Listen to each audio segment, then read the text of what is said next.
Like, why? Why is Frosty so good? Why? That was like a Wario thing. I don't know what came out of me there.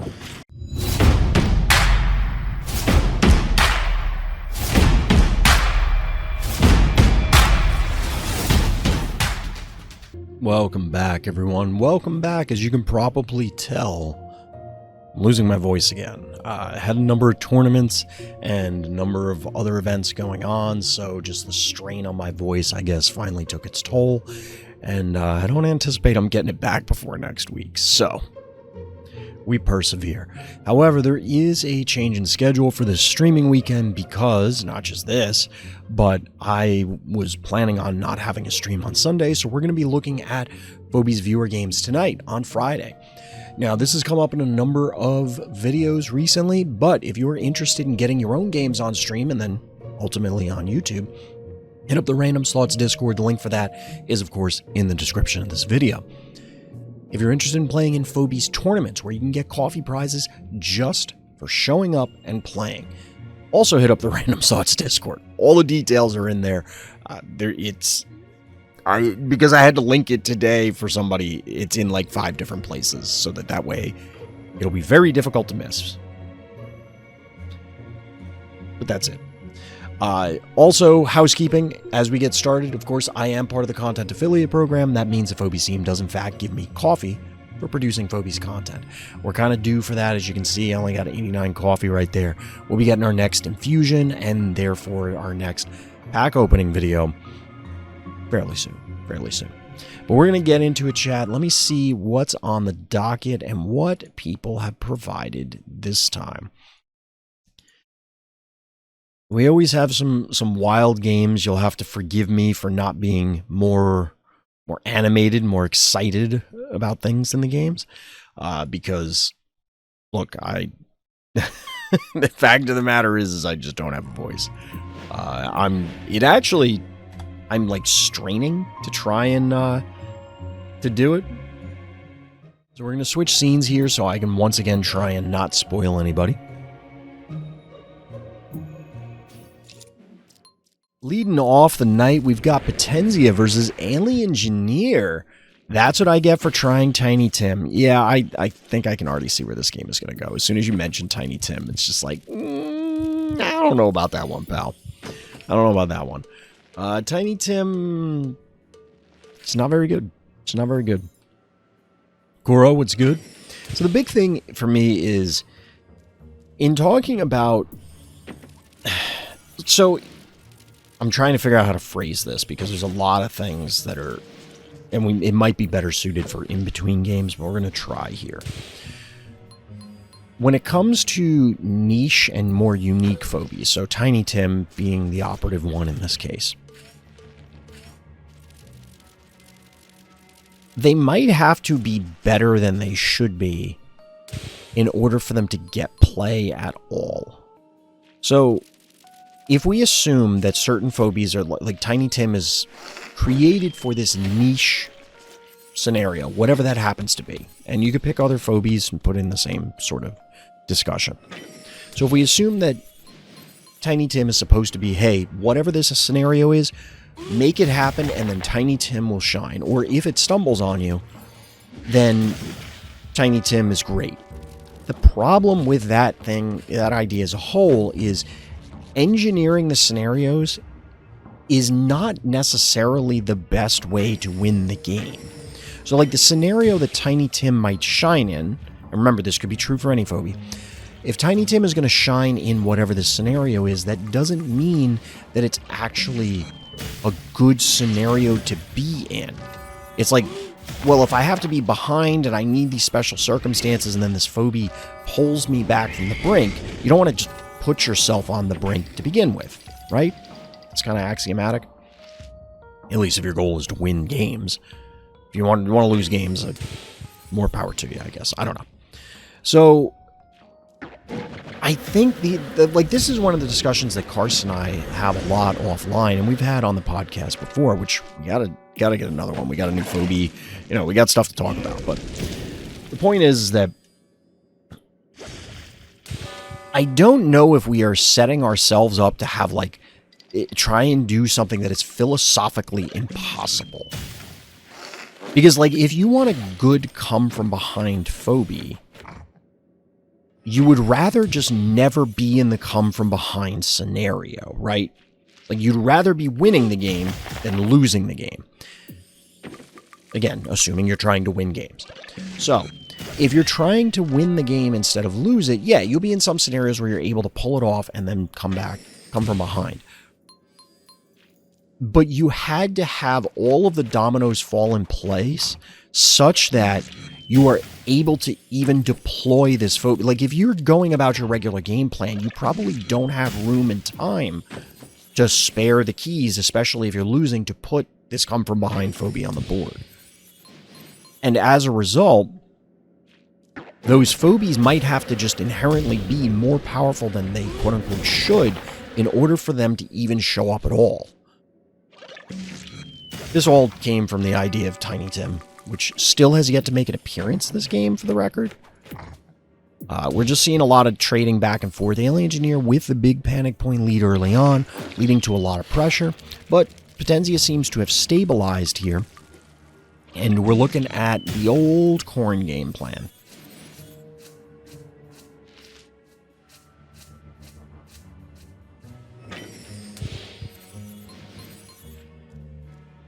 You know what I also wonder? I wonder if we would be better off if there were phobies that were inherently, like, through the game. Like, the game manages this.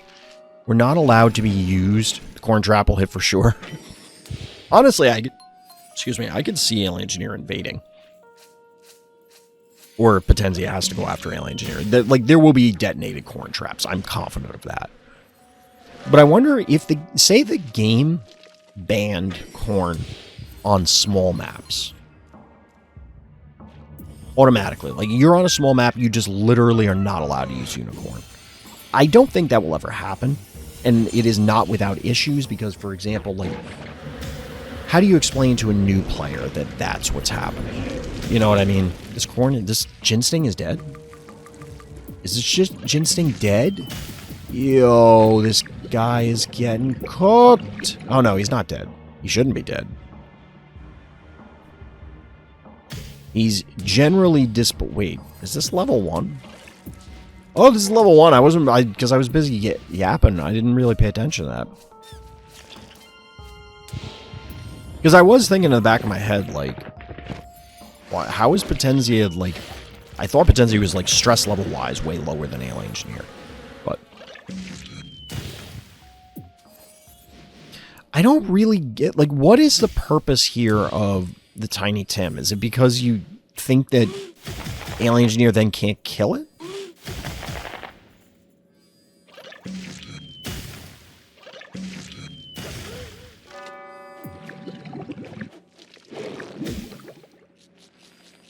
Yikes. Losing this murder wing actually is kind of a big deal because that's a significant portion of the offense. Like, Tiny Tim doesn't represent a lot of damage, right? Well, 525 ain't bad. You're going to get a panic point hit. You're going to get 2 jar. The problem is there's just too much. Nah, I don't. Potentia must have done the math here to already determine that this wouldn't have worked. Yeah, so you would have gotten hit for 4. Oh, this just, yeah, you'd 100% be dead because all 4 of these could slam Tiny Tim. To be honest, like, what could you have gone instead of those 6 keys? Like, this game is over, obviously. Like, so if Tiny Tim doesn't show up here, you have 6 keys. You only have one phobie slot open. Like, I don't know that it's Tiny Tim that lost you the game here. Why did the murder wing only move 1 spot? To hit the heart once? Yeah.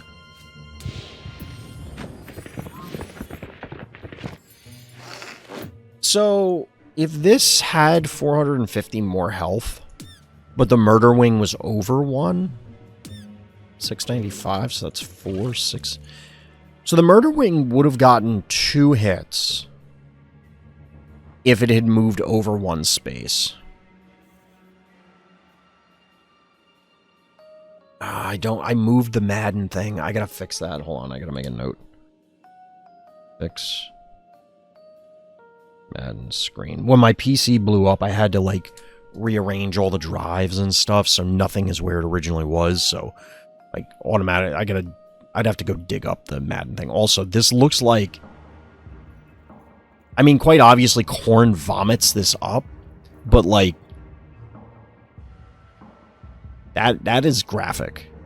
Also, the puke, like, the trap here, looks oddly, like, realistic. I don't know what it is. Like, there's more of a 3D effect on the puke here than there is on everything else. You know what I mean? Like, there is a 3D on everything. Did you put the fire out after it blew up? Sort of. Sort of. Dude, I hate computers. I hate computers so much. I hate it. Console gaming is so much better. But I can stream from console, but, like, it's way better streaming from PC. Also, for the record, people that are here live for the stream, link for that in the description.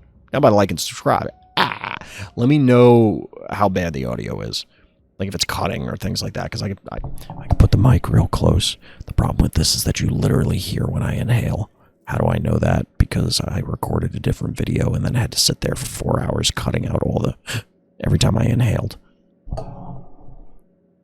So, I'm going to try and keep it out here, and we'll see what we can do. I'm watching the waveform, the audio mixer, and I don't know how well it's working. But anyway, point is, if this murder wing, which is the original discussion point, was that way, pointing the wrong way, if it was that way, one more space, it would have actually gotten 2 attacks, meatball and a regular attack, because this and this could not get to it.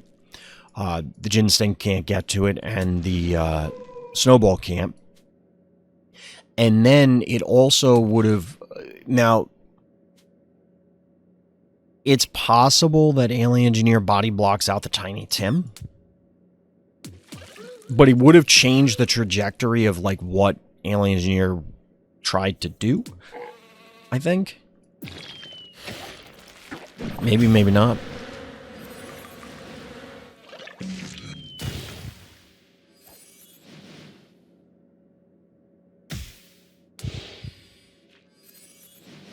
Did you need the hit from Quagmire here?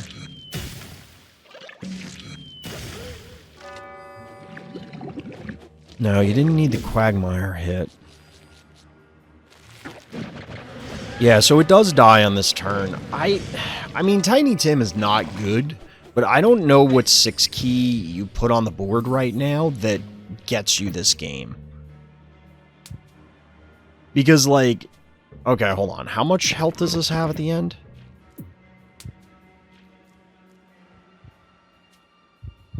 Like, a Klepto, for example, only does another 800.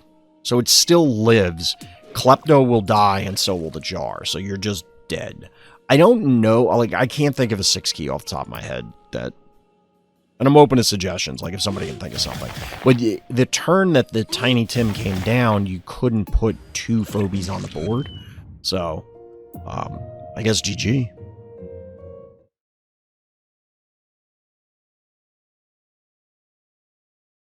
We got a little Shinra action here.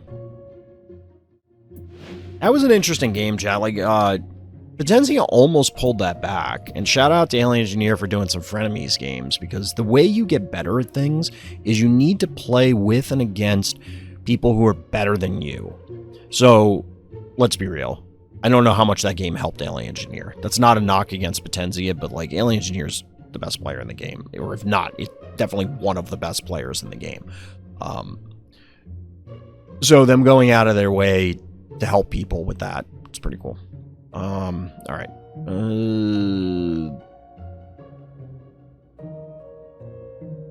You don't have a game on your profile that matches this date, Shinra. Alright, we're gonna guess it's this one, because it's favorited, even though it's the wrong date. This may or may not be the correct game, but good God, why is it lights out? Stop. I almost, sometimes, real talk. Okay, first, up close and personal are the notes. Second, I have considered, at times, banning replays from certain maps. Why is there no sound? Okay, there is sound. That was weird. I've considered banning replays from certain maps just because I fucking hate them. And they're just, like, this is a bad map. And again, that's not intended to be insulting against the devs, but, like, this is not a good map. It is not fun to play in any capacity. And anyone who says that they enjoy it is just straight up fucking lying. They are lying to you. They are lying to themselves. And it's not a healthy thing to do.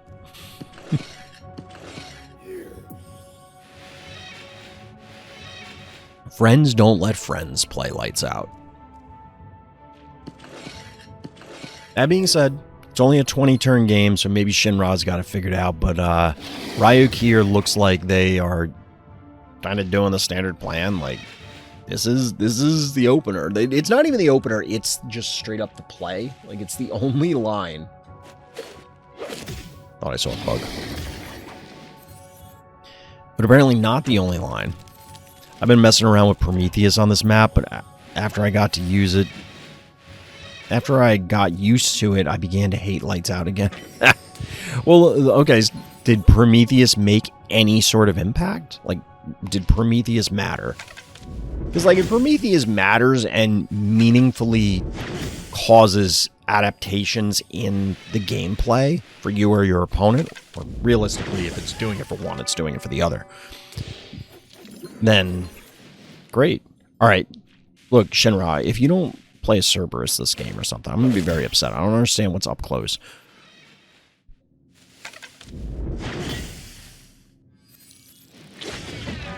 Yikes. Needed that much damage. I do like this aggressive panic point claim. All right, Hydra, I'll accept it. I'll accept it.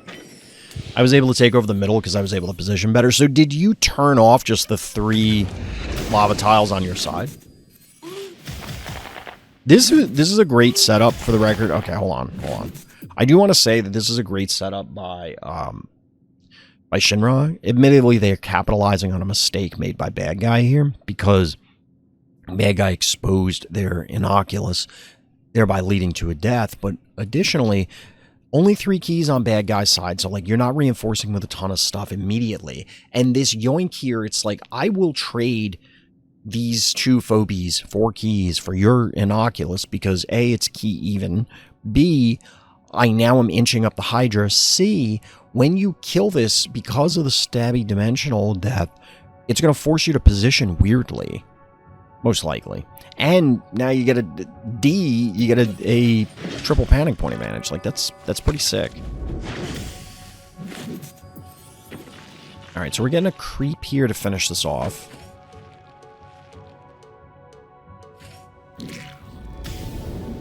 The Bad Guy had to invest in 3 more keys worth of Phobies, which, like, I mean, you don't hate these Phobies, but, like, you don't really want them, right? Get a corn pick? Yo, Minotaur. Alright. If I could, yeah, sometimes I had to rush an Inoculus with Prometheus and Jammy because it's annoying. Wait, what? Alright, now you're losing me. You got Jammy and you got Prometheus? Now... Wait, man, you're cooking too much. You're cooking too much. Or are you cooking too much? I don't know. Maybe this is a little gourmet action here. Okay, this is where the up close and personal happens. I do appreciate the Minotaur. I think that's actually pretty cool. Minotaur isn't really doing anything in particular. Does Minotaur, what is its new... I gotta check that. What is the relationship between Minotaur HP and Misanthrope? Does it just straight up outclass Misanthrope at this stage? Zappy? Oh, yikes. Dude, that Hydra, what happened? It didn't even really get hit before this, did it? Dude, did you really cook that thing that bad?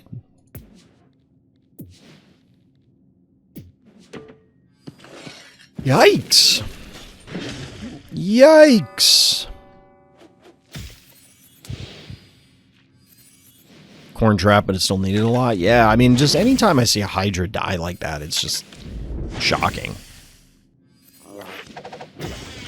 Yo, get that AoE Minotaur putting in work. Don't call it a comeback.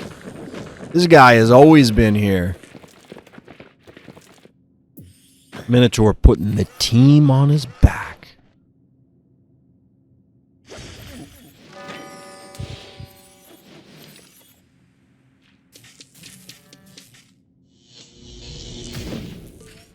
I was trying to think of a Minotaur pun quickly, but I can't. I can't. I don't really have an excuse for.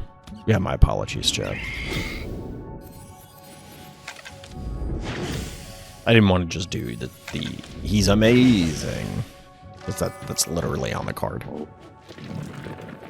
Yeah, well played, Shinra. Breaking it. We've talked about this a lot. That Hydra / Cerberus, that sort of thing, is the quote-unquote answer to Attractor. Now, this conversation came up pre-Attractor nerfs, so, I mean, hey. This map is still dumb, though.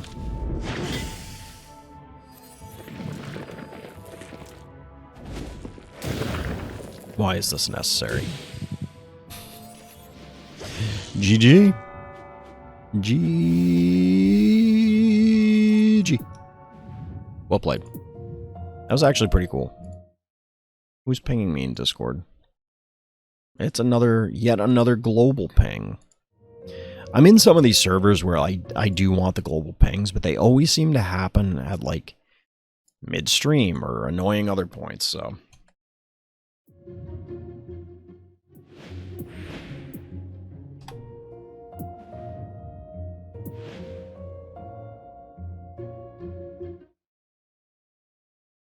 $1,700 HP and 350 damage on Misanthrope.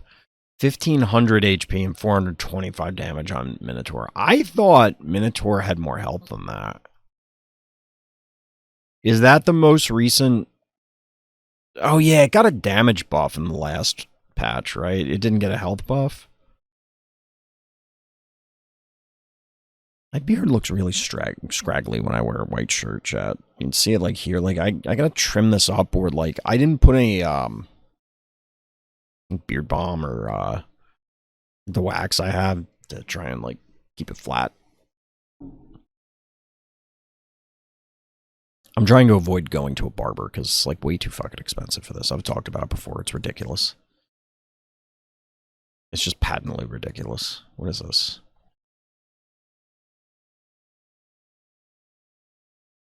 It's a 15-minute warning for yet another thing. It's an announcement of an announcement, chat. If it goes hard if you look homeless, what? I mean, like, if I sit back and, like, or if I'm wearing a dark colored shirt, you can't really tell because shadows, that's how they work. Like, if I had a blonde beard, you'd probably be able to tell more, or if I had more gray or something like that. But, like, if I look down and you can get this against the white shirt, which, by the way, got my getting in the 9th. 9 for the tomb and all that was lost. All right, let's get into the game, chat. Enough rambling. All right, we're here on the penny drop. We got a little dama as our hero action. What are the notes for this one? Nope, wrong one. Chuck that phantom out of here. I don't know if this is a pun or not. I don't know what we're doing. Oh my god. What? Dude, how many times do you have to ping about the same fucking thing? Dude, you don't need to ping in every channel on your server. My brother in Christ. You need to chill. Benny. Yo, we got another Benny enjoyer in here? I don't know about this one. I need to get another cough drop, chat. Might have a quick pause after this game. Throat is feeling scratchy. Then you have to deal with the rattling noise of the cough drop against my teeth. Unicorns. Plural.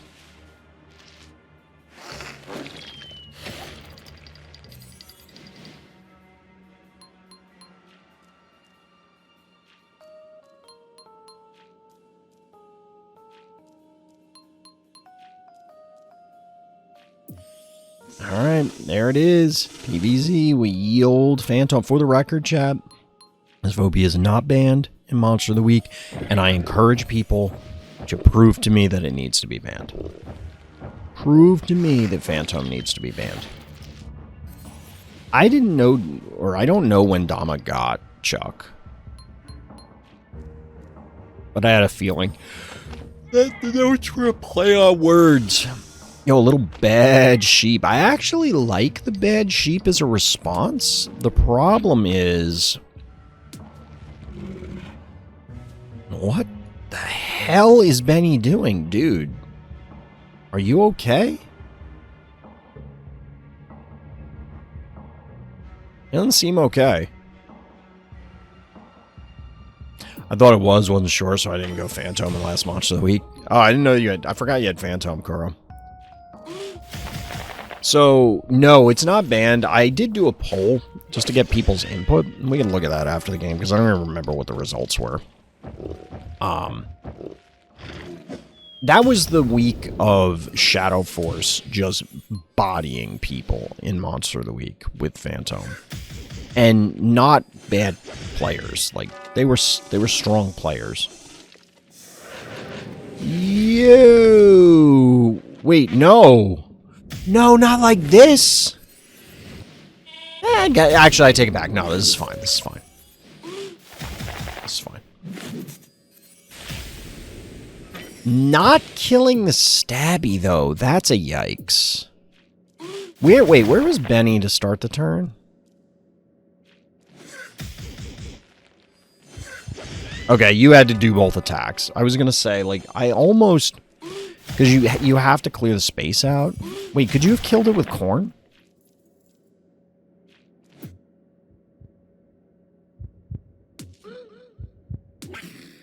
Would you not have been better off with killing cat with corn? Because you're not going to kill a stabby anyway. So you kill the cat with corn. You do the whole Phantom thing. And then you move Benny down and start pressuring Chuck. I mean, I guess there's the argument that, oh, well, they'll kill Benny with something, but, like, they're going to get it anyway if they want it. Oh, no, I'm not saying Benny go after Stabby. I'm saying Benny go after Chuck. Because, like, the priority is Chuck, right? I think you have to operate under the assumption that they're going to heal the poison from everything else. So you like, in order for you to get value, you have to get the Chuck, and it has to be very quickly.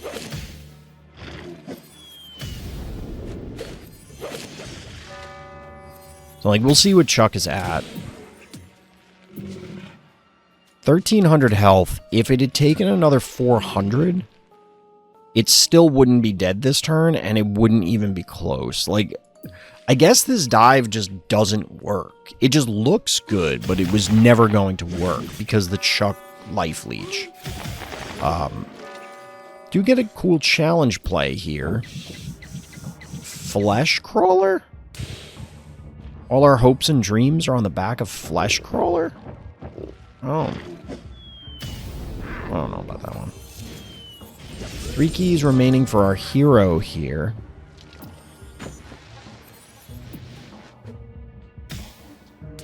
If at any point Chuck would die if 400 more damage were done to it, which might be right here.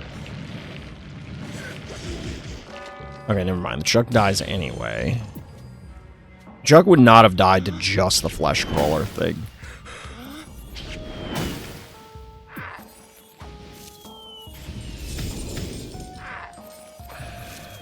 I guess the problem here is PvZ just doesn't quite have enough damage, because I feel like they should be in a good position here.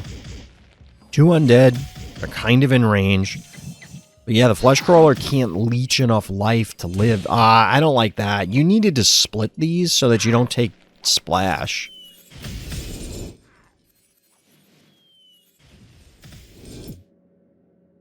Because, like, the Benny didn't need to take all this damage.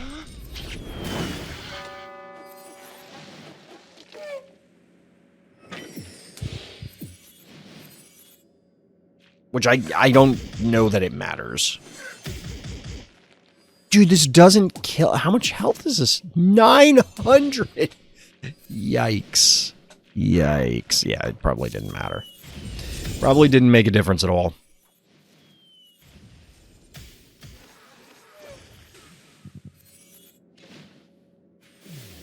GG. Well played. Questionable choices out of PvZ there. As far as Phobie selection, but... And apparently that dive, even though it looked really good, was just not worth it. GG. Alright, chat. I need to get another throat lozenge. I'll be right back. Alright, chat. We got a little cheeseburger. Still haven't figured out their name. Like, is it supposed to be cheeseburger? Or is it like a burr, like, you know, like metal shaving kind of thing? Frosty getting cooked. I know there's some Frosty people who are going to be upset about that, and a number of people who are going to be very happy about Frosty getting cooked.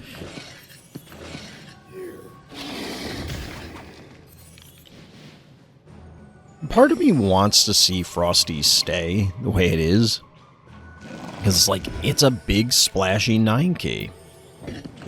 Saw the notes, impossible has to be a skill issue, we'll see. Like, part of me wants to be like, it's 9 keys, it should be really good. And then the other part of me is like, it's not that hard to get the 9 keys, so why are these things so fucking good? Like, why? Why is Frosty so good? Why? That was like a Wario thing. I don't know what came out of me there.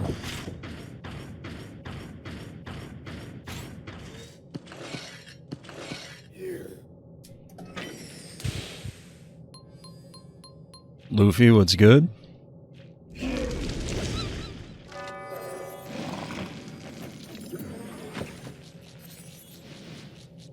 Cheeseburger, cooking the Bachelor. Oh, hematic action to deter bad guy. Oh, early flesh crawler. Has the rise of flesh crawler been overstated? I think we were all pretty optimistic after the last set of buffs for flesh crawler. But I just don't see that many of them. Am I incorrect in that? Like, are there a lot of flesh crawlers running amok, chat? I don't know if I love this. Doesn't this Inoculus just die? Or is there not enough damage? I'm guessing there's not enough damage between the Snowball and the Hevo. Because, like, I would trade Snowball for Inoculus here if you had the ability. Could you not have gotten it even with the flesh crawler?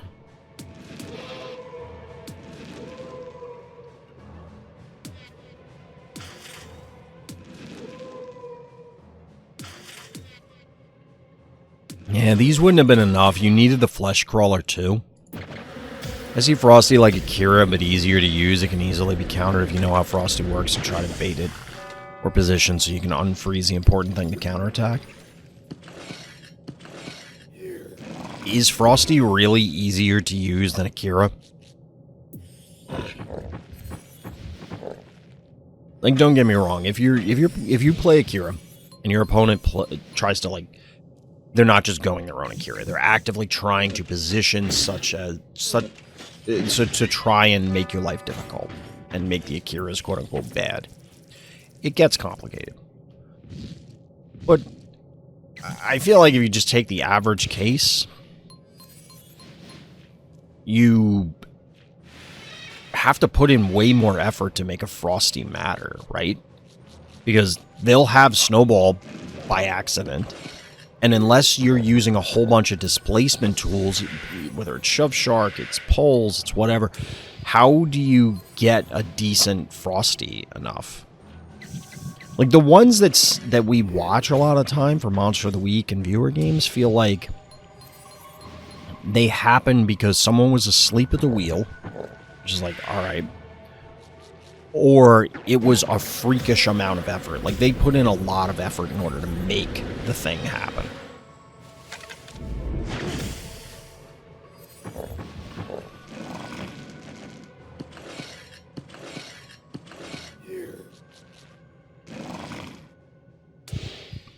Our hero with the death ball here. Yeah, just inviting this play, which obviously I'd like to believe this is a trap. Snappy dead. Hematic dead.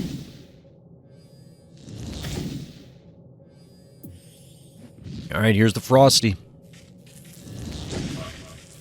Hematic dead.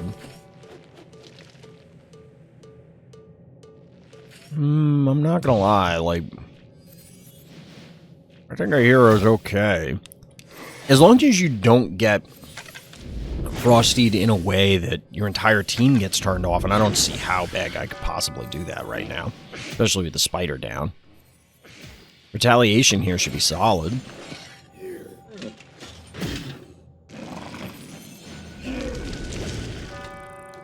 So they've gotten 12 keys for 6 right now. Barzilla? I mean, you know what? It's another fire phobie. Why not?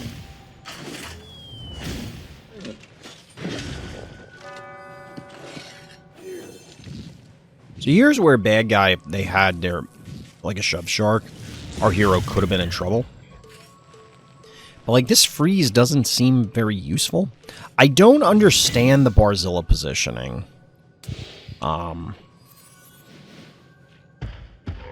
Wait, was there a phobia in front of Ginseng? Okay, there was a phobia in front of Ginseng, never mind. Because I was going to say, like, why not have it behind the Ginseng? But they could have then frozen the Barzilla with... Like, if the Barzilla was in either of the... If it was in any position to thaw something, like thaw the Blondie, it probably would have got tagged, so... Wait, what? We apparently missed a lot on that turn. Obviously gonna thaw the Blondie.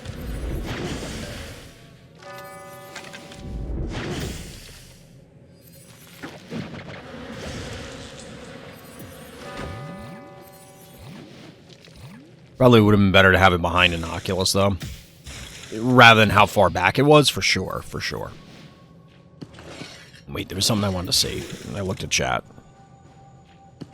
Wait, what? No, go back. Why did we go bloat, anyway?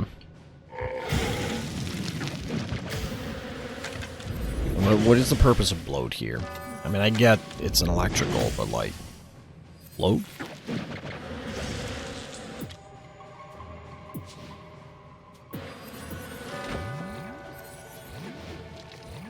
Like, why?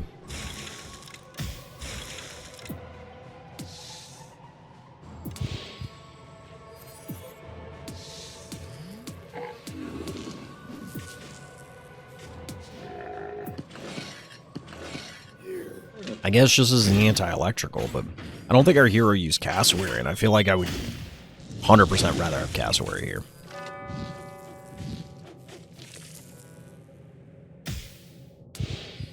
Either way, this Blondie's going to take over here.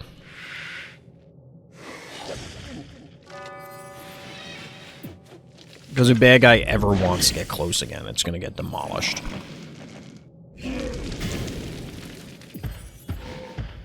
Yeah, this Frosty's quite literally getting cooked. Literally and figuratively cooked.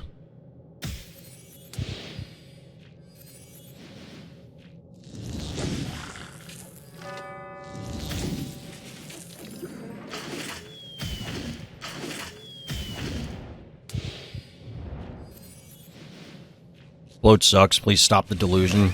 I play a lot of odd things. I try to make them work, but Bloat will probably be the last one I do. Ready for a fish tank? I don't know. I think people use Bloat and then submit games for Bloat. Like, they absolutely were doing this for a while. Just because they thought it would annoy me. And, like, I try to make a joke out of it. But, like, I don't care if people use Bloat. I don't think it's very good. The use cases for Bloat, I think, are very narrow. And you would... I almost always compare it to Cassowary. And, like, virtually every time... I don't know why my green screen is freaking out right now. Almost every time when someone puts a Bloat out, I'm like, that would be better off as a Cassowary. Almost every single time. And the times when it's not better off as a Cassowary, it's better off as, like, K9000. I don't know.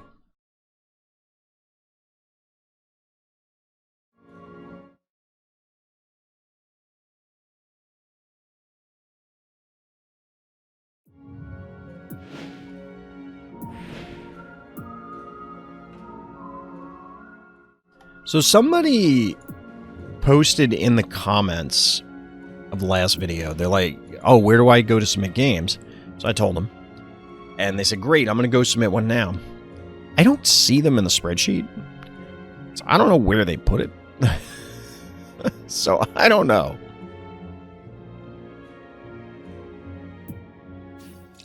We got killerfrost coming back on Hall of Mirrors, and thus began the robot war. Are we talking about Cybertron? So my wife and I went to see Deadpool recently, right? And they had big posters for Transformers 1. I'm actually very excited for that movie. Unironically. Like, I am legitimately excited. I think that movie looks awesome. I think the humors is great from what I saw in the trailer. I think they're doing a good job setting up the origin stories. And I'm very excited to have not only an animated Transformers movie, but one in which humans are not going to be involved, or at least I certainly hope so. I don't see how the humans are going to be there, but I'm tired of Transformers stories that have humans in them. Sick of it.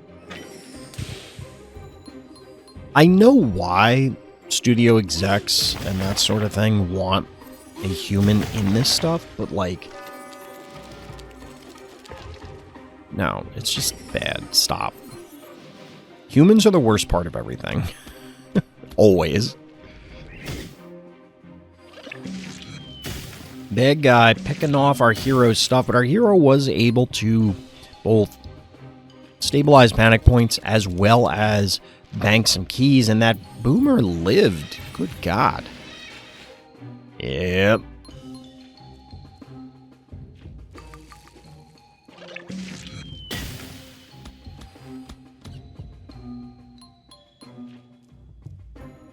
Chat, here's a question for you. Pick a phobie. What is the phobie that had, or has, the worst negative effect on the game? Jar is just dead? Yeah. Yeah. Some things are just so obvious. No, I'm just playing. But seriously, like, for example, do you think the Sentinels, if you group them together, are the worst thing to happen to phobies? Talking in the context of just the phobies? Or do we think old Akira is worse? Or I'm open to other suggestions.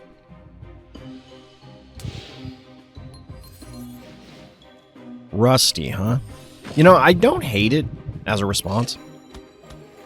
Shove Shark teaming up with the old Hevo 3.0 makes sense.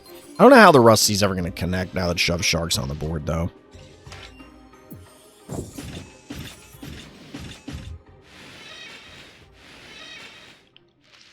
One, two, three, four. I declare a robot war.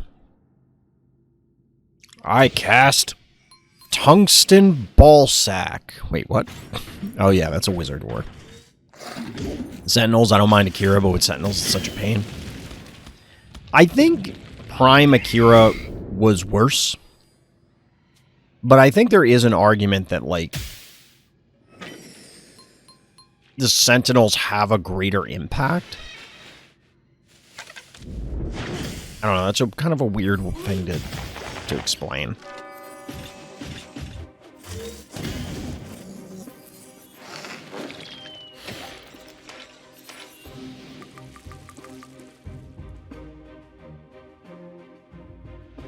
I'll be honest,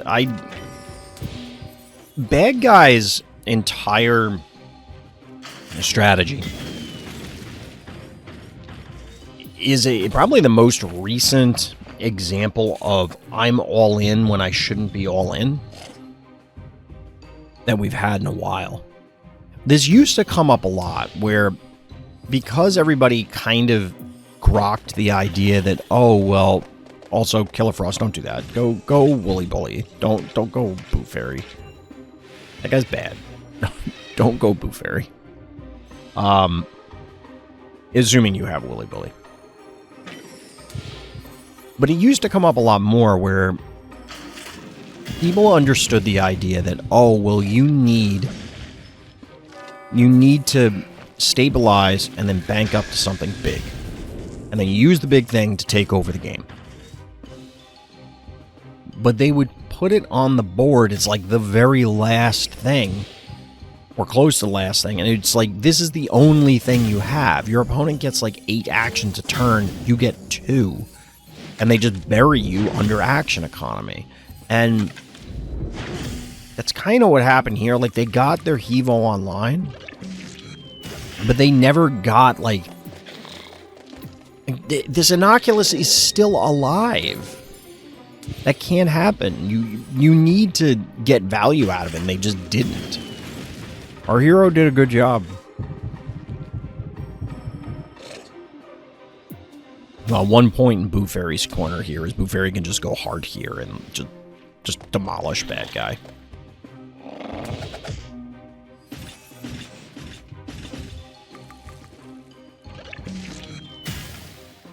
GG there, Bad Guy. GG. Well played, Killerfrost. Well played.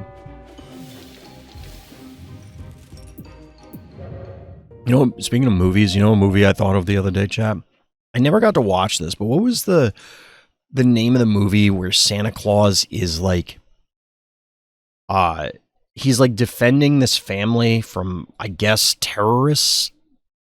Like, I assume the family's supposed to be like some important politician or something, and then terrorists or something break in to ransom the family or to kidnap them or whatever.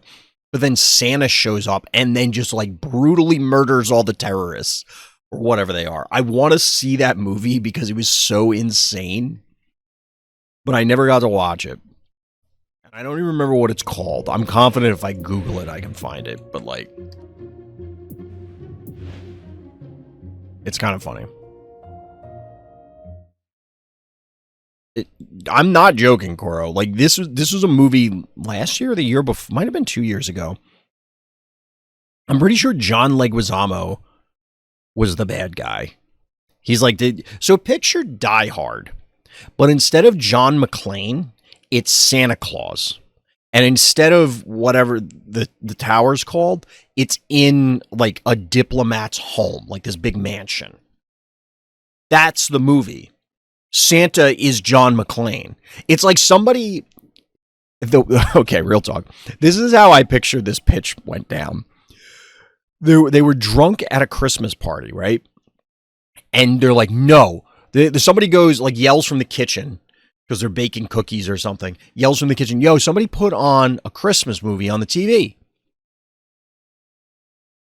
And they go, all right, I'll put on my favorite Christmas movie. I'm going to put on Die Hard. And then someone else goes, that's not a fucking Christmas movie. Put on a real Christmas movie. And then they drunkenly brawl. And then someone's just sitting in the back like the movie writer is just like, wait a minute. Yo, let me cook. let me cook.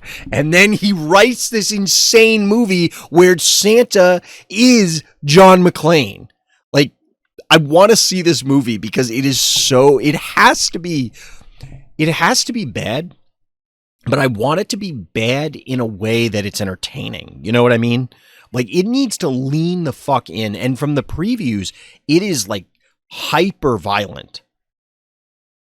It's not, Home Alone violence where like Santa bonks him on the head with an iron or something. No, Santa like literally stabs a man to death with a giant candy cane.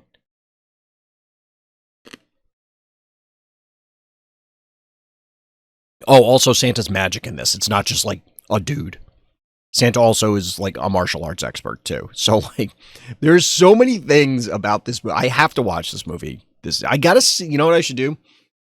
I should see if this movie, because there are some movies you're allowed to stream through Amazon, like to subscribers. I should see if we could do like a watch party or something. I gotta look that up again. I don't remember the rules for that. But anyway, let's load this game. All right, here we are. What are the notes? We got Kingbastos, close call. Notes are short and sweet today. Santa must be ripped as fuck, tat on his arm, smoking cigars. So he's a mall Santa?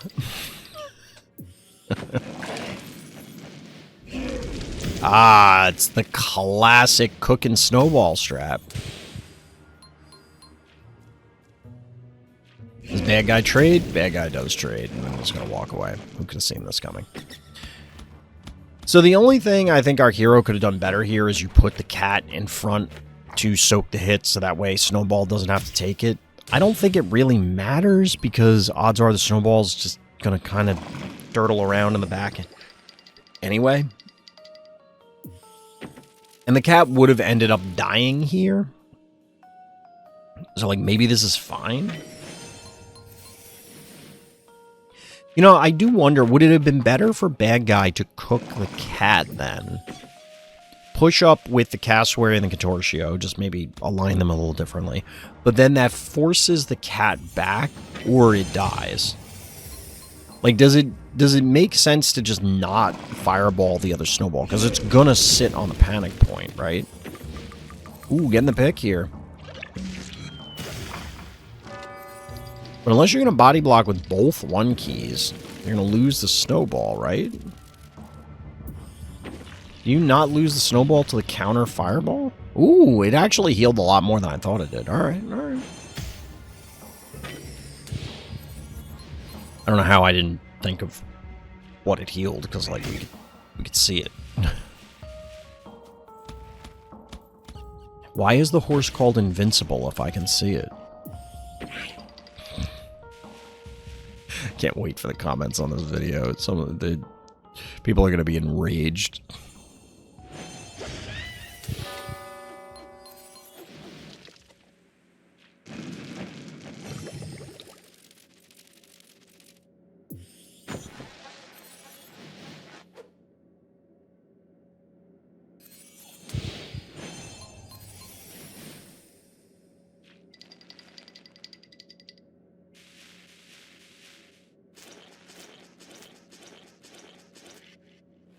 So, the composition our hero has assembled is kind of odd.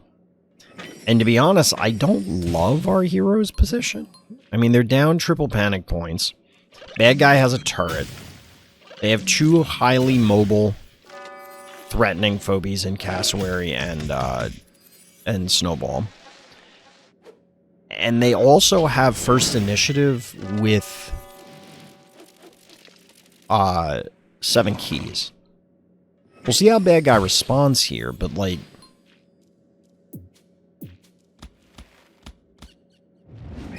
Alright, they're gonna trade 2 keys here, I guess. Did you have to fireball that? You couldn't kill it with a stabby?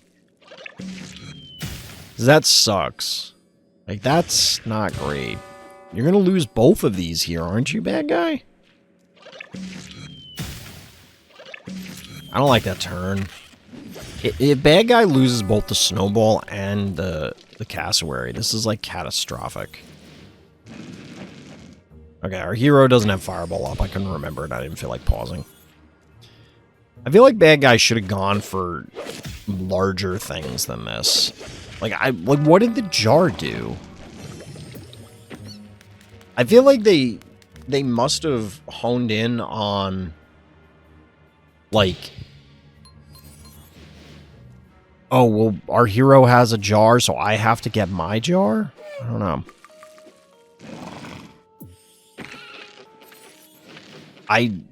I see spaghetti, or what I'm presuming is supposed to be spaghetti in your name, but I have no idea how to say the rest of it. Is the horse avatar from an event?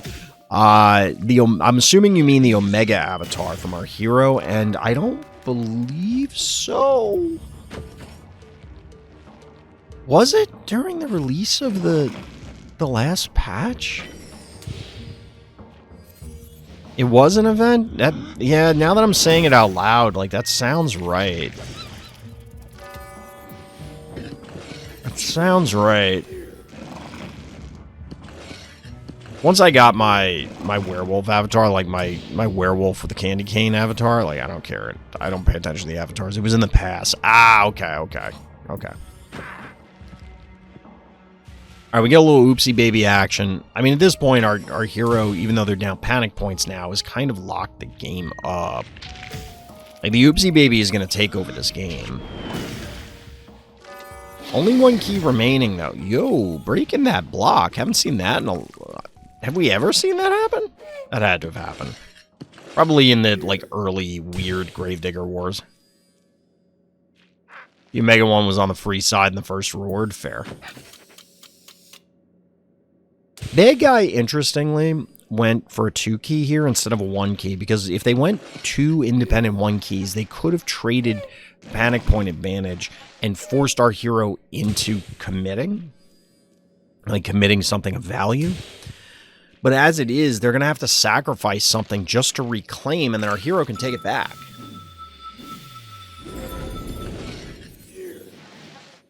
This is interesting, going after the stabby rather than trying to power down the klepto. Admittedly, the klepto is much more mobile, so that means that it could just walk away for a time.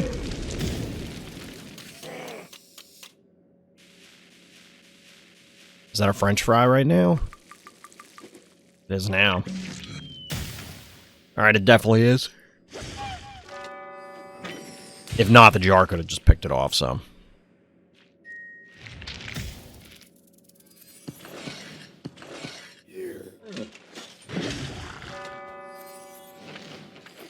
Alright.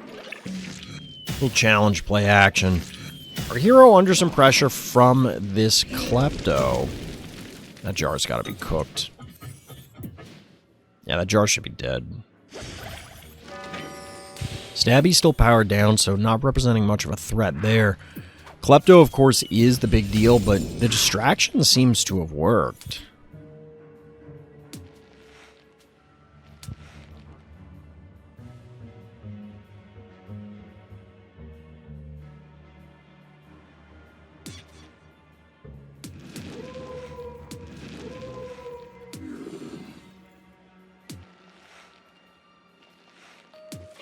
Trying to do some quick math here. I think that... So, if bad guy did not do this, the klepto just dies, I think. So, they had to. They couldn't have just pushed hard, is where I'm going with it. It's a triple panic point advantage. Temporarily.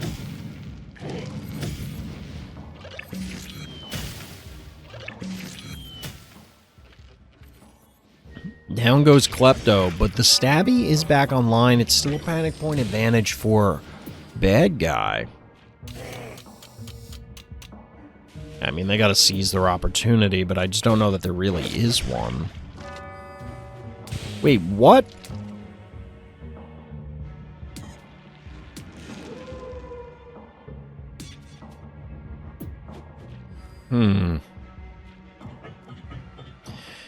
If our hero survives with, like, 1 attack worth... I guess if they didn't kill the jar there, would they just have never killed it?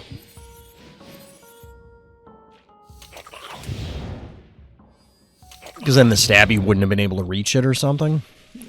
Or damage it because of the power down? 246 health, like...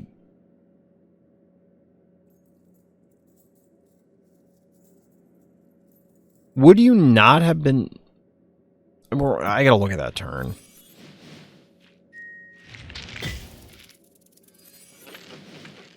Yeah, this was definitely gonna happen. The boom coming in. Kablamo.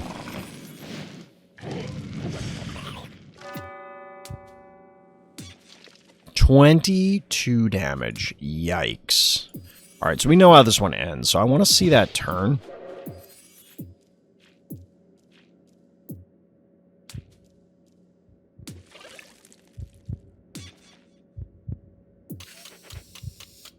So they end up killing the jar.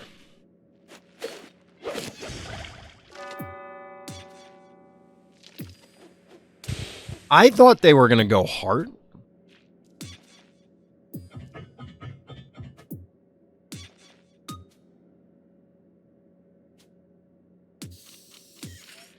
I guess the concern here is if you go heart, and I don't feel like doing all the math.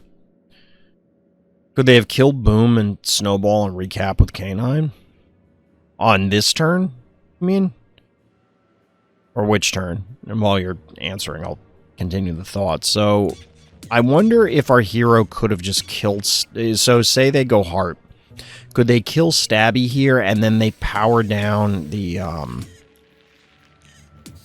K9? In which case, they would not be able to close this out.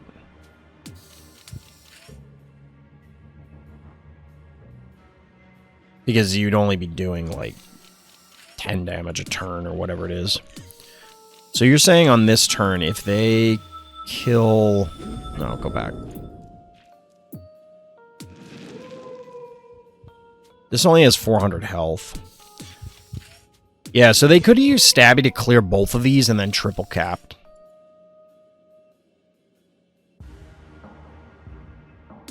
And I just don't... You take 300, so you're at 15. The Stabby could then die. But you're taking... Like, I don't know that our hero could kill the Stabby. Because you would have... Like, you kind of have to recap a panic point. I think that is a better play, Kuro. I was originally thinking, oh, push the heart and just end it. And that's why I wanted to see what the math worked out to be. But I think, yeah, if you Stabby, kill this. Stabby, kill this. And then just recap the bottom. And you're taking, what, 705?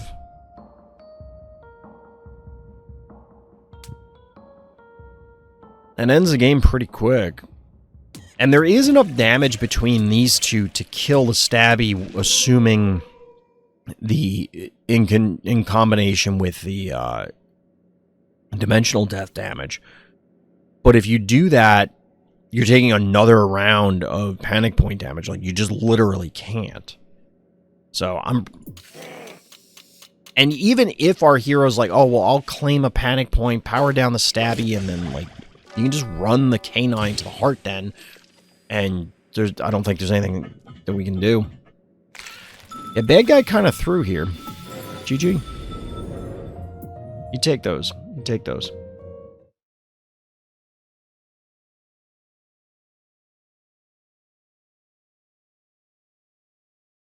Oh, I'm getting tired, chap. I've been, like, the last few days, all week, I've been, like, wiped out. I don't know why. I'd wake up and just, like, didn't feel like I got nearly enough sleep. Alright, we're back on RCO. Jeremy, our hero, a draft league game. How it feels to beat your friend/rival's hard meta team with a ragtag group of misfits. Both of us were arguing about who'd win till the very last turn. Lick my electric boot. I think I know what Phobie closes it out.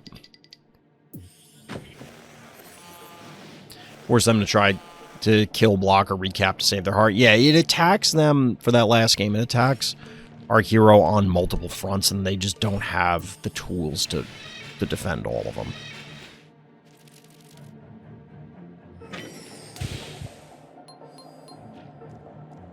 RCO, one of those early lifespan games, like early in the Phobies game lifespan, or maps rather.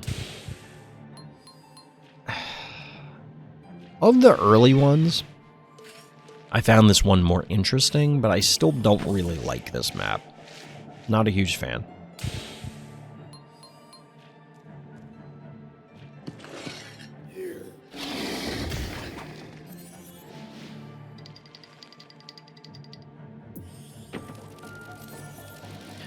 I do find it interesting, though, that I think most people have moved on from the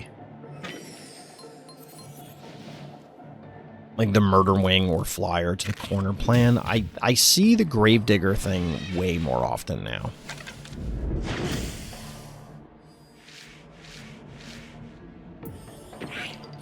Tenzia leaning into the Venus for reasons.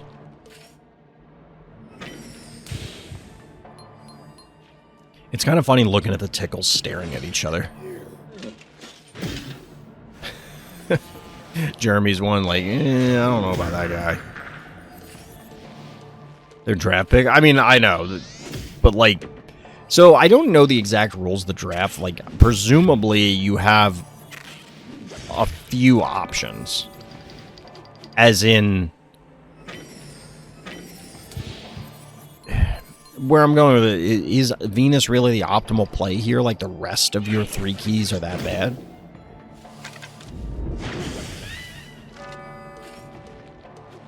I mean, Venus is fine.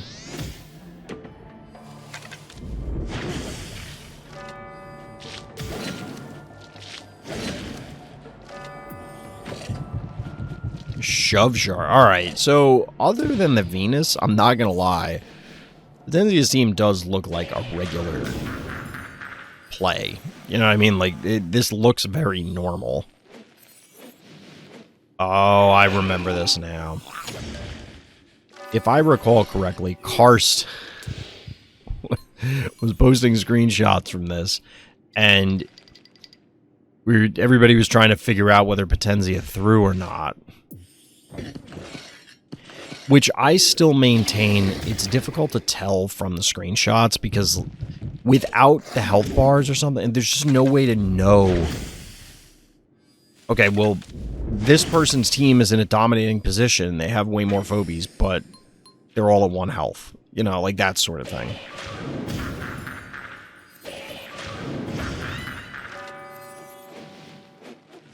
Pterodactyl. Being a terror. No real threat here, like a counter threat from Jeremy. Or Potenzia onto Jeremy, though. I mean. Little bad omen action. That's one thing that's unfortunate about drafts right now. Because there's no way to allow people to draft a phobia they just literally don't have. And Bad Omen made me think of it because it's an ultra rare.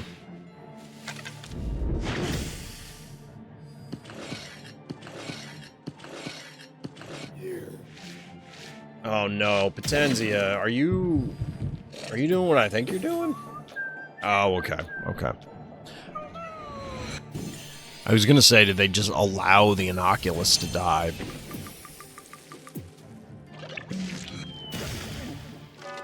Yikes. So there's got to be a trap on the panic point at this stage, right? Oh no, we know there's not one. So we can safely get this power down. Chain the power down so that the bow can take the Venus. Muffin is one of the phobies everyone can have. That's fair. I think if phobies, say Smoking Gun decided, hey, we want a draft mode, I think they do need to give you access to, like, literally all the 1 keys. To everyone that plays. Because otherwise you end up... I think that it's just a problem if your opponent has just straight up more 1 keys than you.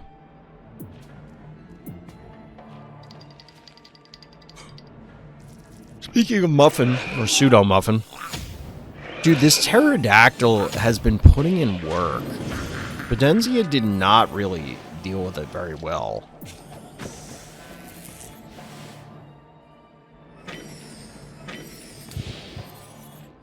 Did they really have the tools to deal with it? The only damage output that Potenzia has really had thus far this game is, oops, you stepped on a trap, and this guy. If those couldn't do it, there was just no way to actually, like, meaningfully deal damage.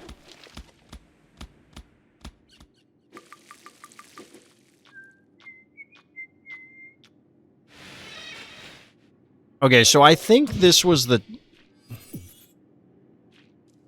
So when Karst posted the screenshot, I'm pretty sure it was...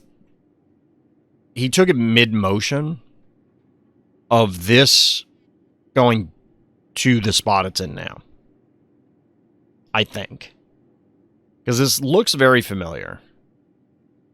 But it might be the next turn. Yeah, maybe it's next turn. But I remember the... What is now the... I saw the power down effect.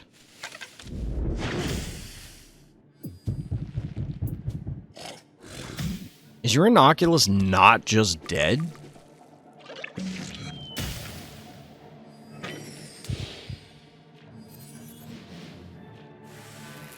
I don't... What? Did they just math this wrong? Huh. Yeah, I don't know about that one. What did you get out of that? If you get the pterodactyl here, you might be okay. I don't think you're getting the pterodactyl. Are you? Okay, okay. Feels a little weird because you're going to lose the cupcake. But you still have your leap available. Oh no, the heart! Not like this. Yikes.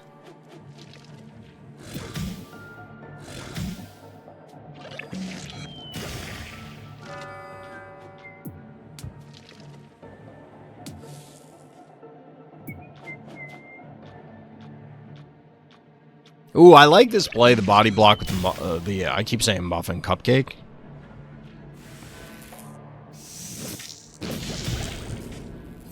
Yikes.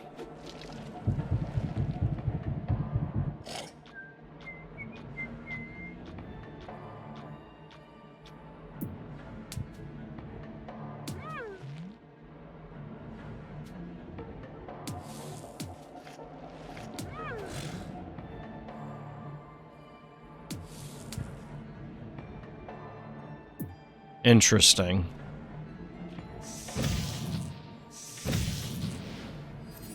Very interesting.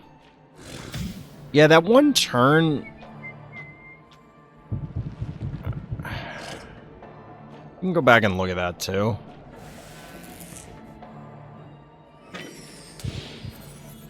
Wait, what? Ha! Lol. The cupcake can't get... Oh my god.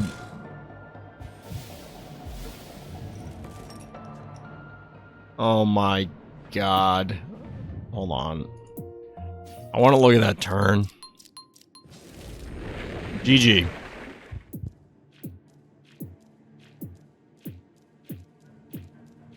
Where were the... Like, how many traps went off? I feel like no traps went off.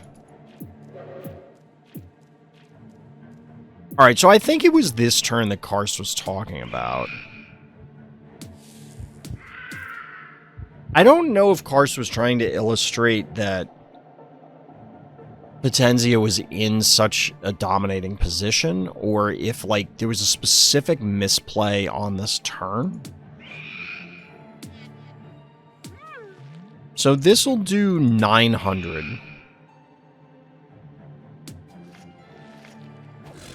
And then 450 is 13.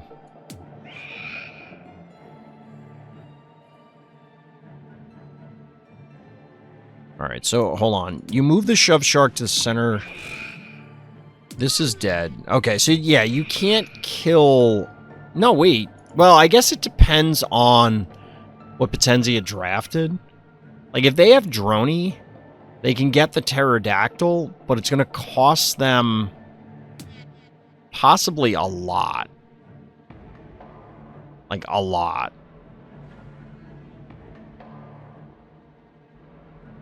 Because you cupcake the Innocuous, which makes it do 450. So 900. Hit it with Shove Shark. 13 and change. Jar finishes it off, then you can Droney in order to kill it, but that means that because there's double electrical, it's possible that the,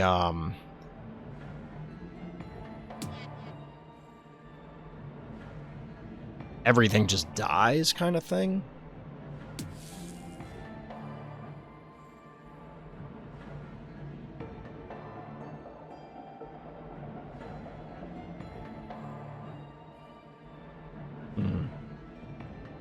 I'd have to know more about what Potenza has access to, but I think there might be something else viable this turn. I'm guessing they don't have Droney, or they probably would have gone for the Droney play. You trade Jar, Shovel, Droney, and Cupcake for Terror. I think you can protect the Jar. Like, I don't think there's enough damage, because the only way that... So the Temptress goes through and hits it. Yeah, the Electric Cat can't reach. So, you know, we'll go back. Although I don't have my, my Madden thing to explain it. Let's see if I can find it while this is loading.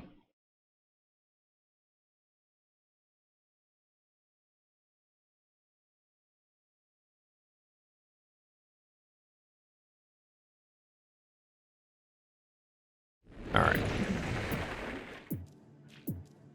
I mean, I agree that you're probably pushing too many keys to kill the pterodactyl. Like, this pterodactyl got a freakish amount of value. So, what I'm thinking is... God damn it, why is this not...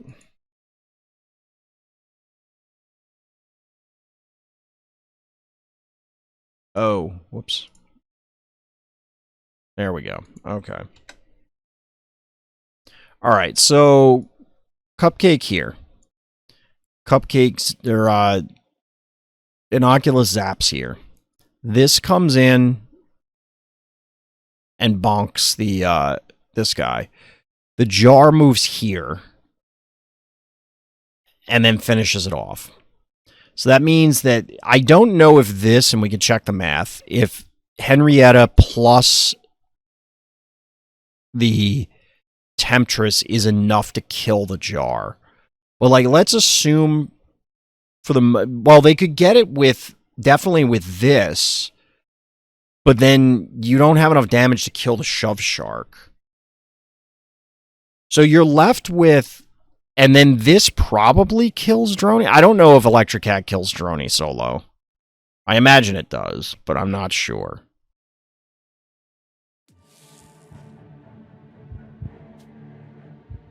So this does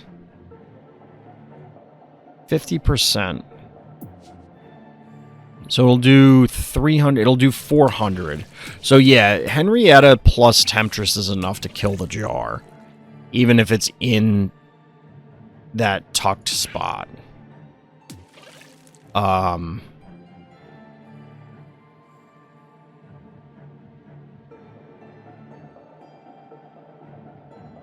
if you lose the Jar, the Cupcake... That's 1,200 health, so that's 6...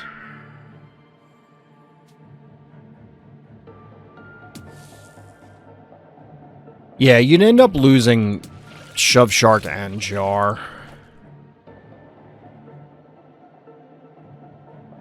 Yeah, exactly. I thought the numbers favored Potenza more. Like the values on the health and stuff, but obviously not, so... Yeah, he was kind of cooked.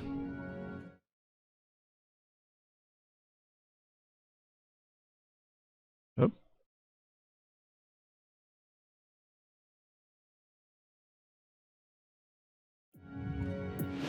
Yeah, I couldn't recall the... Like, Temptress is not something you see a lot, so I couldn't remember exactly what the damage values were.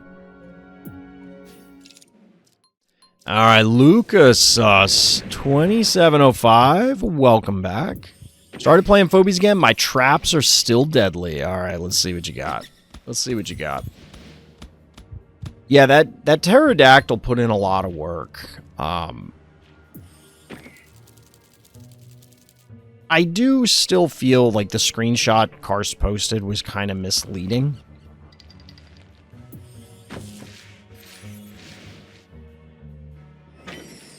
Gotta know Temptress damage, they're terror. Yeah, sure. Temptress is in that bucket of, like, why is this phobia show up? In this case, at least, there was, like, a reason. It was because it's a draft. Wait, what just died? Was that a cassowary? Yikes, why did that happen? Busy talking about the last game, not focused on this one. Oh, not like this. Not like this. That didn't have to happen. It didn't have to be this way. You might get the counter kill here. Yeah. It was a master bait the whole time. Oh, Temptress is also one that everyone can have because it sucks. Is that true? Did Crowley really give that to everybody because it's bad? That would be really funny. I don't know about that one, bad guy. That seems like a very desperate droney. Admittedly, I don't know if our hero can do anything about it. Like, you could dive with the snowball, but you probably lose the snowball. Not sure, but that's the only... No, I could see, like... There are people who think Temptress is solid.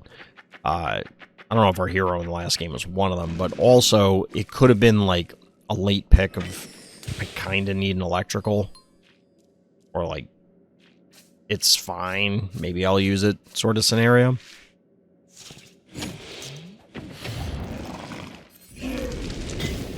Cooking the droney. Gotta smell terrible. You think when droney gets cooked like that, it smells like a grill? Like a propane grill or something? Dude, what is it with the Tiny Tims tonight? Get out of here.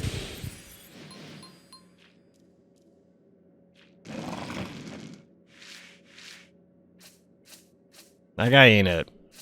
That guy is not it. Calypto. Alright, let's go. The game is real. The game is afoot.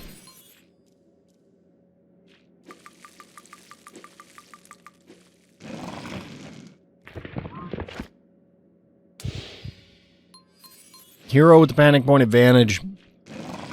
Phobia advantage. Quantity and quality.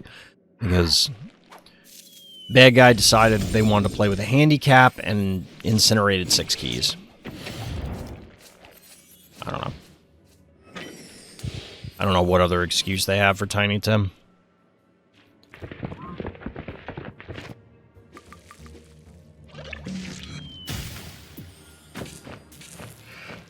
Chat, what if flying phobies had, like, aerial burrow? So they could fly over opposing phobies. So, like, here, what if Murderwing could just fly over Tiny Tim to get the jar?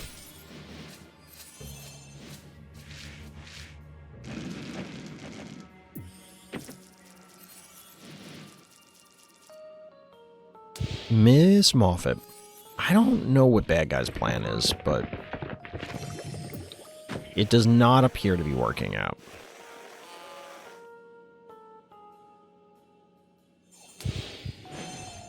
Bo Mangles. Is he a killer clown from outer space? I don't think the killer clowns had any robots. They had the little lackey guys. I don't know. Actually, were they even in the movie, or is that an invention by the game? I'm not sure. I feel like they were in the movie, but it's been so long. I did buy it off of Amazon, though. Feels like bad guys low level. Yeah, I could see. What if God was one of us? What if we had grapes?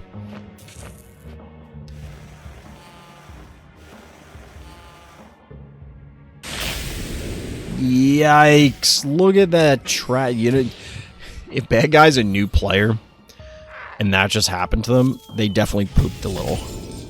They definitely pooped a little. They just went, what the fuck just happened?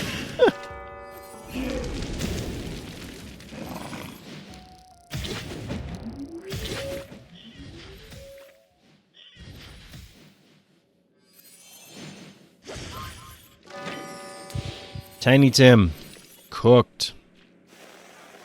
Get wrecked.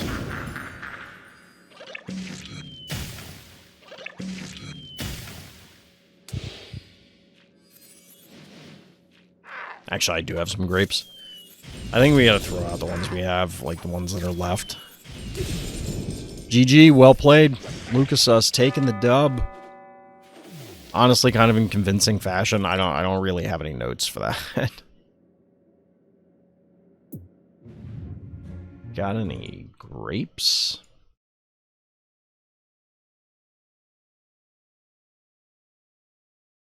We actually didn't get through that many games. It felt like we did more games, but I guess not. So yeah, whoever the new person was, I don't see him on here. Everybody that's on here has submitted games before, I'm pretty sure.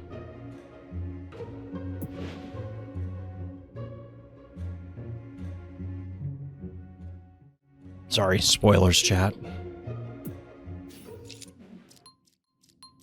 Wait, was this game real? Oh my god. Alright.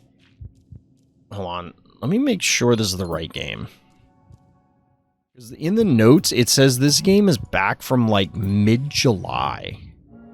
Dude, really? It's obviously an async game, but, like... Huh.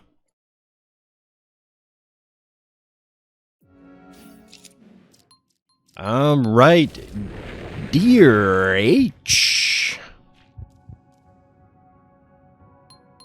I just realized, wasn't there... Oh, yeah. In the Jeremy game, there wasn't an ace, which I really thought there was going to be an ace when they were taunting Potenzia, but anyway. Use Phantom and Kerbloom to push the enemy Blast-O-Matic on conveyor tiles, pushing it into the abyss, then stopping the enemy to stab Heart just in time. Okay. First of all, spoilers! That play would have been so sick if we didn't know it was coming. Yeah, this game is decidedly broken, which I guess it's better that they told us what happened, because otherwise we would have no clue what happened. So it must be happening, like, here? Yeah, there is no way that we would have known. It just, everything disappeared. Yikes. Alright, well, you got the radio version. I'm not going to continue with the game because we won't even be able to tell. But that's a pretty cool play. Too bad it was like listening to sports radio.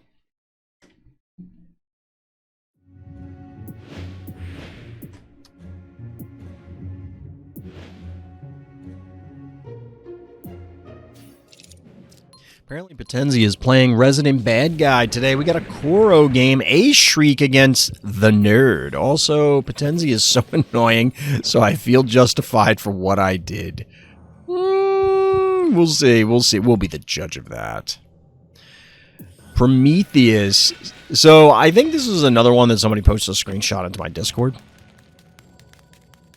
I like the idea of Prometheus or puking to set up Frosty plays. You'll see. If this is the same game, you'll understand in a minute. Elianov. I don't know how to pronounce your name, so my bad. I need a review of mine, please. Reviews go into my Discord. So normally we'd be doing this on Sunday, but I'm not going to be streaming this Sunday. So I want to make sure we got it in. The review nights are all through a spreadsheet that's in my Discord. It's a Google sheet. There's a form. submit everything, and then we just go in sequential order. Unless somebody's a subscriber, and then they get priority. Tick?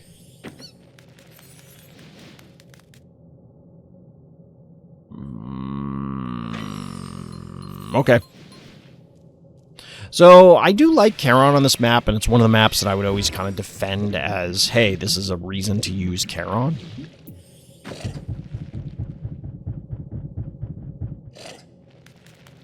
Tenzi is setting up the old Shove Shark. The new Shove Shark? Is it really new anymore? Does it count as new anymore? I sadly didn't showcase a good case for Prometheus because I didn't really go 2-2 Phobies, but I still love him. Is he melee? Yikes. Yikes.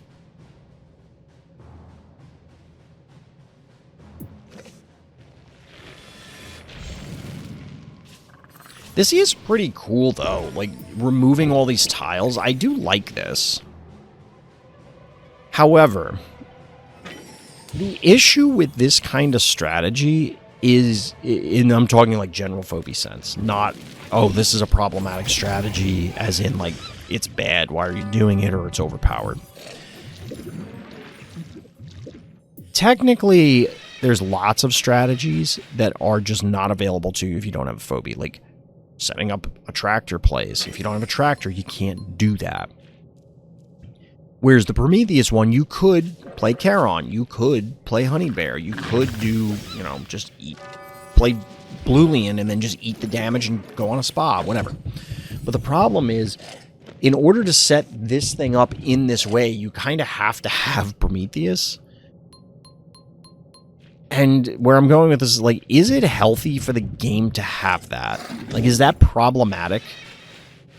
I'm not sure that it is, given how narrow, but maybe?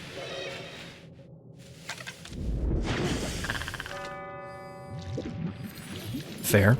Alright, get a pick there. This tick is a feels bad man moment. Just, I mean, it could get an AoE hit here, but it's just the lack of the ability for the disease kind of sucks. However, Kuro being very patient, we've seen in recent weeks a lot of very aggressive... Ooh, I like this. That's cute. Keeps it out of range of the 3 rangers, unless they offer themselves up. We have a displacement, and we got a Frosty, so Potenzi is now in a world of hurt. Where I was going a moment ago was that in recent weeks, we've seen a number of very, very aggressive Scopaceum maps, Scopaceum games. Much more patient game here. 19 keys available for bad guy, though. Now, how many are going to get caught up in Freeze Ray? That Charon actually kind of looking like a liability, because you almost want the lava tiles in order to free stuff up. I don't understand this Graylien at all. When I saw it in the screenshot, I'm like, I just legitimately don't get this.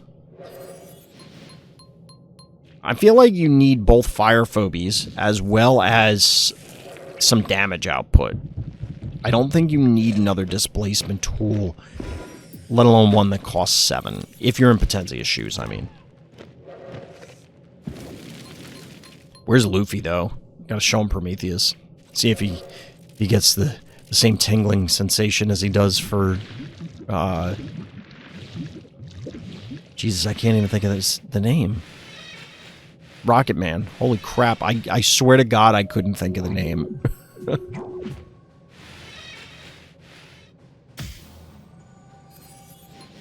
Rocket Man, lol. Yeah, I couldn't think of it. Like, I was honestly struggling. Absolutely in shambles here.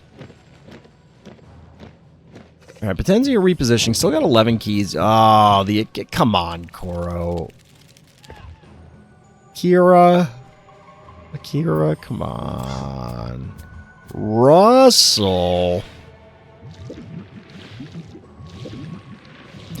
Just shitting all over the spot to make sure there's no chance.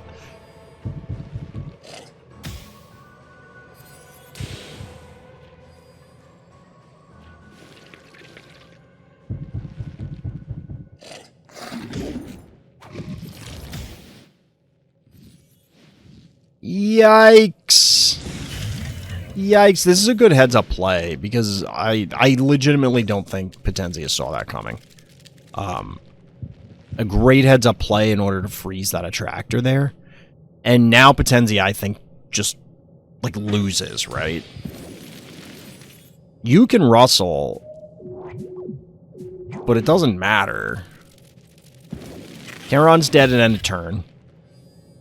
You gotta, like, walk into the teeth of the team here? Alright, so we're gonna trade. Does that even matter? There's not enough damage to kill this Akira, right?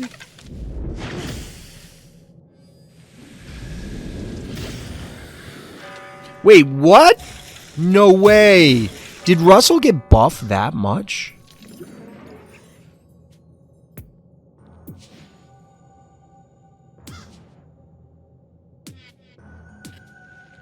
Really? Alright, alright. Forgot about the tickle. I mean, to be honest, that it probably doesn't matter. Like, no, you don't want to lose the Akira, but, like, doesn't matter.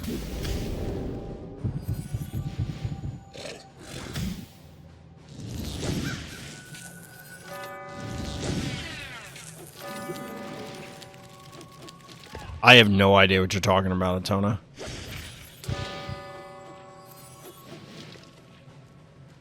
So, no. Yeah, this was over. So, sacrificing the Akira didn't even matter. Like, it all came down to that Octonauty pull.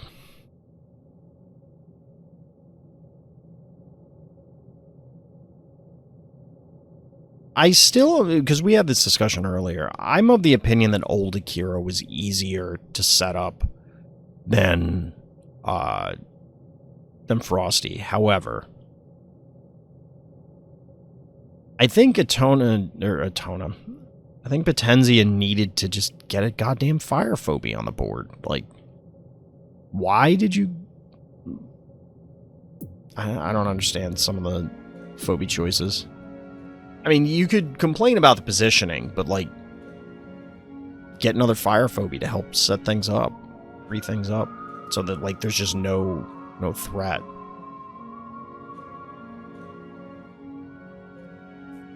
I also don't agree with, like, the Russell didn't seem good.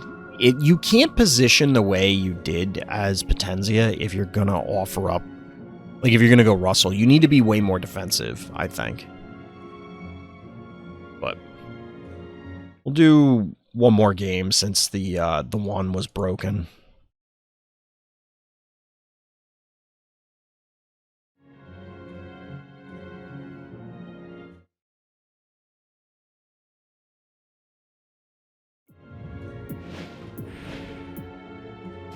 Alright, last game of the evening, chat, and then maybe we'll call it early because my throat is not going to last.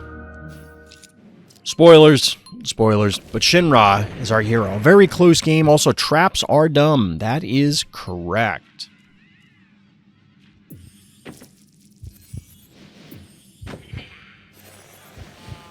That might be the dumbest thing I've ever seen, Atona. No, I take that back. It's nowhere near the dumbest thing I've ever seen, but that is an exceptionally dumb thing. However, the inability to understand how time works, I don't want to say that... Let's just say I've had some recent frustration with people being incapable of understanding how time works. How causation works. And I'm losing years of my life to it. So Monster of the Week B is at 12 p.m. I don't know if you're trolling, Kuro. I can only assume you're trolling because I'm complaining about time.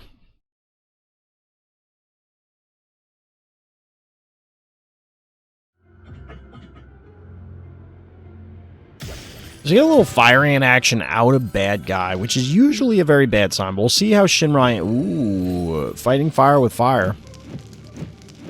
I'll be there at 2 a.m. then. Alright, we got the trolls going. You know, it has been a while, and this is not an invitation for people to start doing this again, because I will have an actual goddamn aneurysm. I'll be in the hospital, and there'll be no stream for several weeks, because, like, my brain will rupture. But, like, it has been a while since we've had a struggle with people being unable to figure out time zones. Or that Discord posted in your local time zone, or, like, any of that kind of crap. We still have the usual problems of, like, well, where do I sign up? And it's like, it's in, like, 12 different places, and I pinged you from the sign-up channel, so I don't know what to tell you. I also don't know what Shinra's plan is here, because now this fire ant has had... It's got to have at least 2 traps up. Alright. That's a fair plan. Honey bear puke. Imagine if that was a Pokemon. If Honey Bear was a Pokemon, and that was his attack, and the trainer's like, Honey Bear, go! Use puke! It just fucking vomits everywhere. Like that. Oh my god, I would love it. That's really funny to me. I think there are Pokemon that effectively have a vomit attack, though. Like, it's not that weird. I do appreciate Shinra taking what bad guy will give them by getting that you're fired when they did.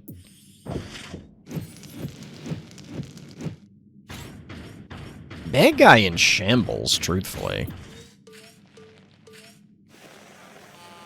Like, Smiley is not the answer you want. But I think similar to what I was saying for Potenzi in the last game, I think bad guy was just too overeager to... They were caught out of position by being pseudo too aggressive. Bad guy has 5 phobies and none of them do anything? Yeah, exactly. Well, the fire ant does something. And admittedly, the boom can free up space. Yikes.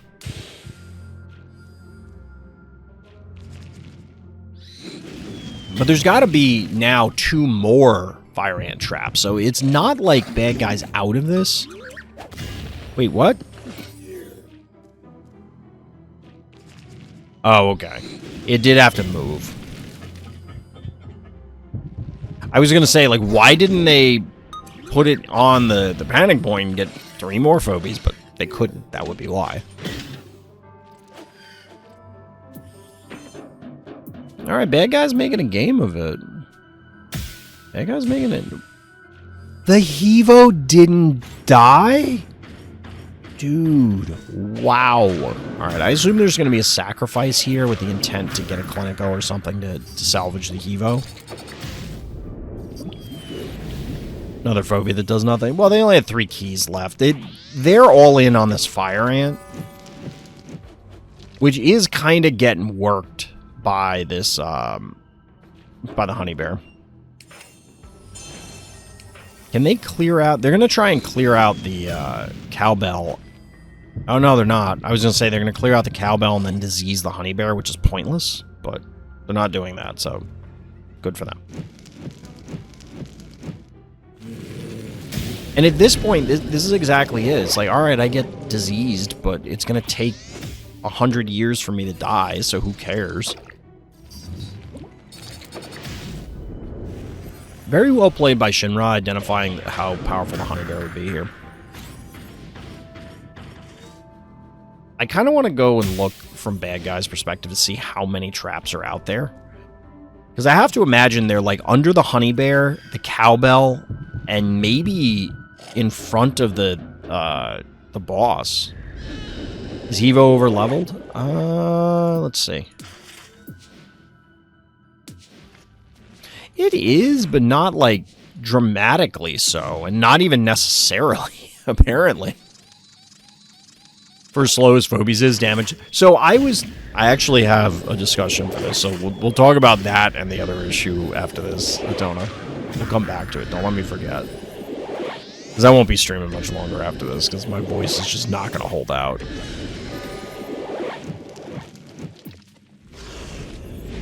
Yeah, bad guy is literally and figuratively cooked. Ooh. Okay, maybe not.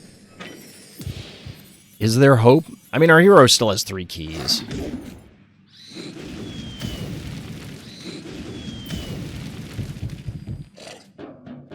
So, like, the boss might die next turn. And then the honey bear is dead, the cowbell is dead, the bowmangles is dead. I mean, this is what I was saying, like... Fire Ant put the team on his back. Does that kill the... Okay, yeah, that kills the Clinico. It doesn't kill the Clinico? Dude, no way! Yikes. Yikes. The game is like 90% jockeying for position than making big swingy plays. Yes. Oh my god, Fire Ant and Clinico did something. Come on. Fire Ant is ridiculous. Fire Ant is still, in my opinion, one of those like stealth overpowered phobies. Like, not enough people have it or use it to truly demonstrate how dumb this phobia is sometimes.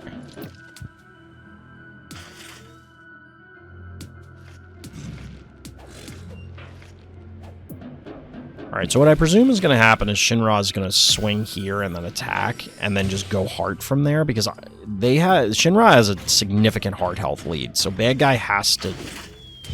They have to chase.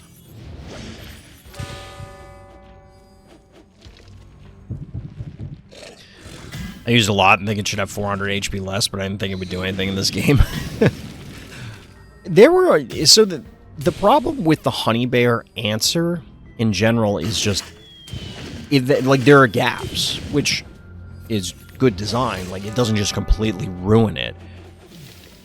But those gaps mean that something like this could happen. That game was wild. That was pretty wild. But GG. Alright, chat. We'll talk about the stuff Atona brought up. So starting with the Phobies piece. So Phobies is kind of, to repeat what Atona said, the game is like 90% jockeying for position than making big swingy plays. I've been thinking about this a lot for like the last year in designing my own games and then now playing Star Wars Unlimited. And in general for minis games. So there's 2 different ways that you could do these turn-based games. You could either have asynchronous turns, or you could have like you go, I go. And it depends on how many activations you have on each turn. So like today in Phobies, I take my turn and I get to move everything. So I can set up like all kinds of combos where it's, okay, I gonzo this guy, and then I do a challenge play, and then I blow up your team, and then like you can have huge explosive plays.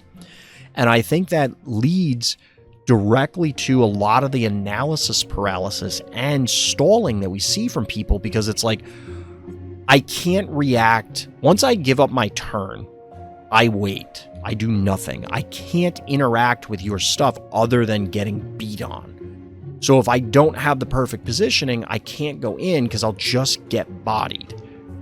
And there isn't a way to decrease. Like, it's always explosive or it's nothing. When you see it occasionally happen when games are really scrappy, and it's like, you kill a guy, then they counter kill one guy, then you kill one guy, then they kill one guy, and like it goes back and forth, and then you get these really scrappy games. When you have a turn structure where the entire turn is a single player's action, they can basically, by definition, set up more explosive combos. As compared to if you did an alternating you go, I go activation of I move a phobia and attack with it. Like, picture you activate one phobia turn. That phobia does its thing, then your opponent immediately goes and they get one phobia. And then you get one phobia. And then they get one phobia. The game inherently slows down because you can't do as much stuff. You can't combo as well. So, like, imagine your opponent gonzos something. That's their whole activation. You just walk away. Gonzo gets way worse, right? Hypothetically. Because it's so telegraphed, and then you just get to walk away. It possibly makes things like displacement effects also weaker, because imagine if you yoink something with Miss Moffat, or even Akira, but then your opponent can just respond by walking the thing away. So now you need to simultaneously, in order to set up these plays, you have to bait your opponent into moving the thing wrong. Then you can pull it so that it can't just react by walking away. It gets weird because eventually you have to have like a refresh where everything comes back, or maybe it's just once everything activates once, you get all your stuff back. I like how the WoW Minis game did it, where characters had actions that delayed in the model, so activations weren't necessarily evenly spaced. You ended up with explosive rounds sometimes, but you also had back and forth, and it was decision dependent. I do like the WoW Minis system. I think Phobies does a very similar job with just having cooldowns. The WoW Mini system, for people that are confused, they had cooldowns on abilities like you do here, but it also had a cooldown on reactivating things. So imagine if you had a Hevo and you activate it, but then it couldn't move or activate for X number of turns, and it would vary depending on the character and other characteristics. And it was just another balancing tool. And I don't think the WoW Minis game invented that, but I don't know. And I'm sure there are other problems with all these systems. I've been enamored lately with the idea of the alternating activations. I had this idea a long time ago for card games, and then Star Wars Unlimited does it. And having played it, I really like the system. I think they're really unique things, and I think it inherently decreases the explosiveness of plays. Now, that does mean that once you get ahead, it is very difficult for your opponent to try and close that gap, because you can't do crazy explosive play to, like, if they get way ahead somehow, you're never closing that gap because you don't have the explosiveness. It doesn't exist because we're removing it. But they also, it's way harder for them to get way ahead. So if they did, they've kind of earned it, and they deserve the win. So I think it's interesting. There's no way Phobies is going to change at this point, but I wonder what the game would look like if you had that alternating activation instead. Wonder what it would be like if the characters didn't have built-in delays, but rather had a set of actions that added up to a model cooldown, so you had to decide when big turns would happen by choosing not to do things sometimes. I think that would lead to more of the problem we have already of people just staring at each other, because you would just sit, get all your stuff back, which kind of happens already. You know, you wait for cooldowns, and then you inch up so that, like, you're never overextended and you could potentially respond. I think it would slow the game down in a bad way. I think having this alternating activation would possibly encourage people to do more stuff. Because then it's, like, not necessarily your whole team is at risk, but maybe it won't. I don't know. Encourages a weird style of play where you keep almost skipping an activation until you do everything at once and get a kill.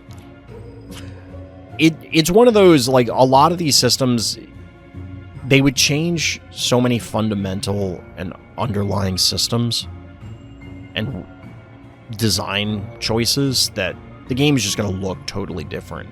Is it better or is it worse? I don't know. We'd have to, like, go through designing the game. But let me close this out. So that's going to do it for Phobies for tonight, chat. Assuming my voice holds out, we'll be back tomorrow, Monster of the Week. If you're interested in submitting your games or playing in Monster of the Week or the Phobies tournaments, hit up the Discord, link in the description, all that fun stuff, like and subscribe. That's going to do it for this time. So as always, everybody, thank you for listening, thank you for watching, and tune in next time for more Random's Thoughts.